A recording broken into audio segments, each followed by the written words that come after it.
What's going on, guys? JSGC here, and we are here for another Manchester City latest news update.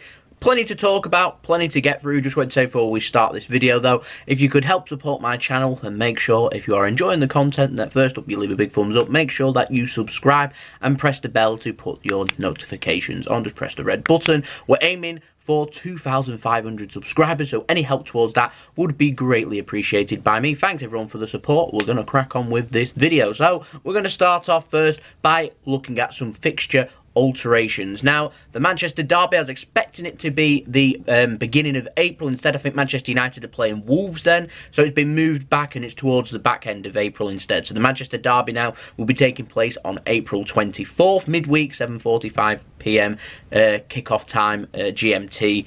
It's going to be on television on Sky Sports. We've also had some other games moved too. The Manchester City versus Cardiff City match has also been moved. It's going to be an early kickoff, 12:30 live on Sky Sports on April 6th. That will be moved though, however, should Manchester City get to the FA Cup semi-final, or of course in just under 2 weeks time going to be an FA Cup action against Swansea City, also in Wales, away from home, and so we'll know if that match is going to be postponed or not. I've no idea how they're going to start sandwiching these fixtures in. We're going to have to start doing when European Cup nights aren't in action. We're going to have to start playing on like Thursdays and things like that to try and get fixtures in. Quite weird. Anyway, we've got a match against Crystal Palace away from home the week after. That's going to be on Sunday, 14th of April, 2:05 PM GMT kickoff. Again, this might be moved, but not for FA Cup action. This time it will be for UEFA Champions League action. Should we get, I think it's to the quarter-finals. I think it'll be the second leg.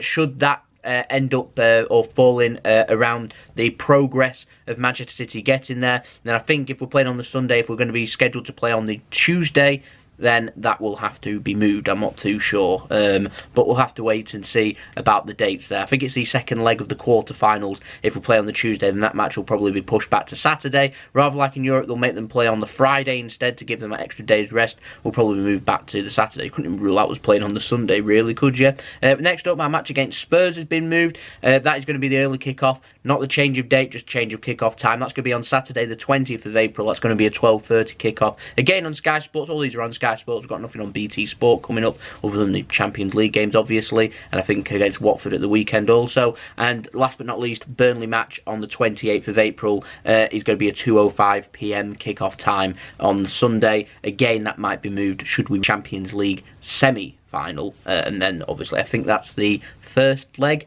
That's on the Tuesday, and then we'll be pushed back to play on the Saturday. So scheduled to change some of them still. So let me know your thoughts on that in the comments below. We're going to move on. Aymeric Laporte this week has signed a new 2-year extension to keep him at Manchester City until 2025. Brilliant news. Big congratulations to Aymeric on getting his new deal, and hopefully we can have many more good performances, like I'm sure we will. Next up, Manchester City won their first silverware of the season. We beat Chelsea 4-3 on penalties after a ball fest of a 0-0 after 120 minutes, went to extra time only included in the Carabao Cup. In the final, all of the matches go straight to penalties, including the semi-finals. So we won on penalties, we got our first piece of silverware brought home.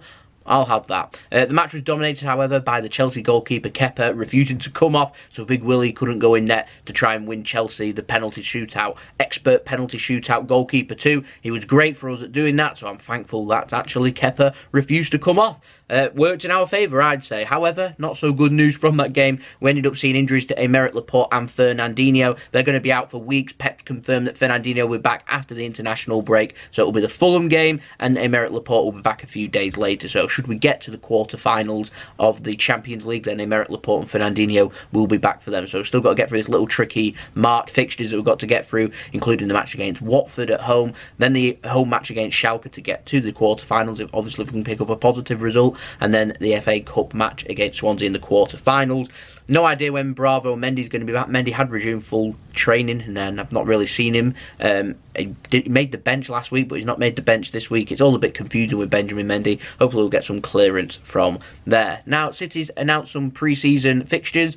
Manchester City will be heading to Japan for the first time, so great for the Japan Blues over in the far east of Asia. They'll get to see the club if they want to go and travel to Yokohama to see Manchester City go up against our Japanese sister club, Yokohama F. Marinos. Will take place at the Nissan Stadium in Yokohama. That will be on July 27th. City are expected to announce more pre-season fixtures coming very soon for Asia. I'm expecting most of them, if not all of them, to be in China from there. And obviously it's going to be our first ever match in Japan, so lots to look forward to for Far Eastern fans of Manchester City. City, whilst they're announcing the pre-season, have also announced some more stuff. They've announced that they've joined the On The Ball campaign. They're going to be providing free sanitary products for the whole of the campus, not just the Etihad Stadium, but the whole of the campus. So it's going to include the Academy Stadium and all facilities, providing free sanitary products after 3 female fans had set up the On The Ball campaign, which Manchester City have now joined, which they're trying to lift the stigma and taboo around periods and have more people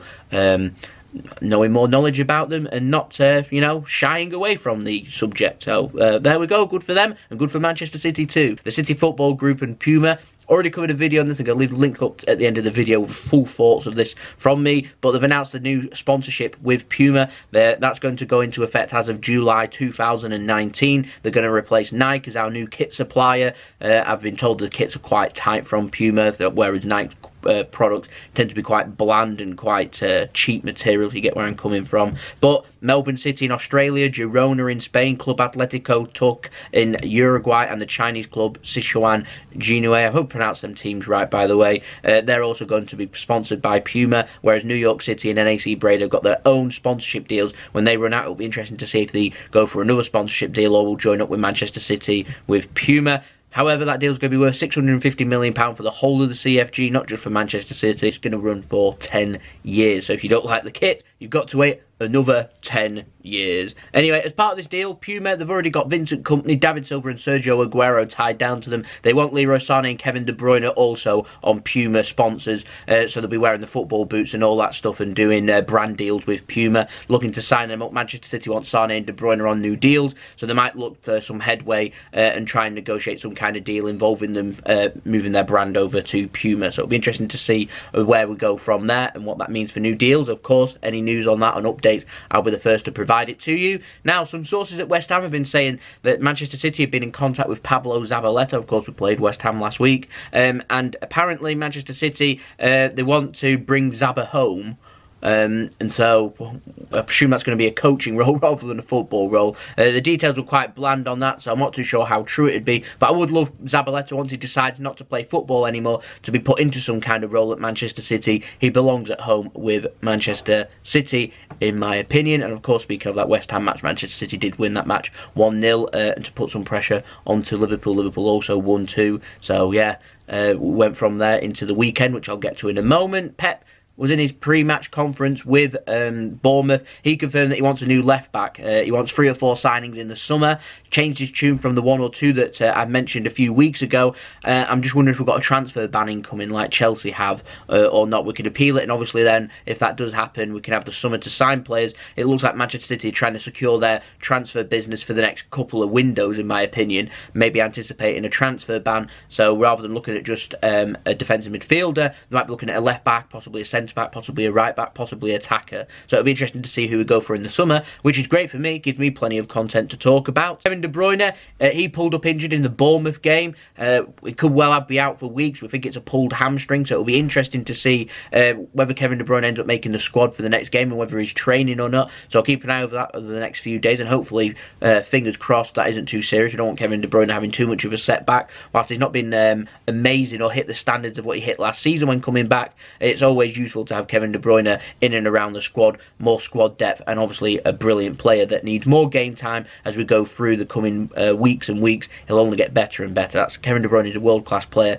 just needs to take time to get back recovering from a serious injury. It takes time. Next up, speaking of that Bournemouth game, City did beat Bournemouth 1-0 thanks to Riyad Mahrez's second half goal. He came on for Kevin De Bruyne coincidentally. That limited Bournemouth to a total of 0 shots in the whole game. Liverpool, in the meantime, ended up drawing 0-0 with Everton. It's seen as take a 7-goal difference lead on Liverpool and also a 1-point lead now. 9 games to play. It's simple. 9 wins. We win the Premier League and we retain it for the first time in over 10 years. That'd be absolutely brilliant. 9 huge cup finals to come. And last but not least, the strangest news you'll probably hear all year. Mangala has signed a new one-year contract extension. I was expecting him to leave Manchester City. They haven't sought to try and sell him in January. I don't know why.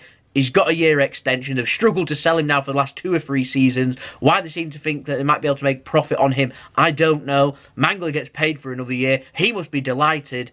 It's a baffling one. Let me know your thoughts on that in the comments below. But there we go. That's been the news. I hope you enjoyed the news. If you did enjoy the news, make sure you leave a big thumbs up. Make sure you subscribe, press the bell, and put your push notifications on. If you want to keep up to date with me, check out my social media links in the description below. If you want to go and follow me on Twitter and Instagram, links to them in description below. If you want to go and check me out, any followers and gains on them numbers would be much appreciated too, along with over here on YouTube too. And also, if you want to go and hit me up with any sponsorships for any videos or any general business inquiries, email also in description below. I'll see you all again for the next video. So it's been JSGC. I hope you'll have a wonderful rest of your day. Peace. Ciao for now.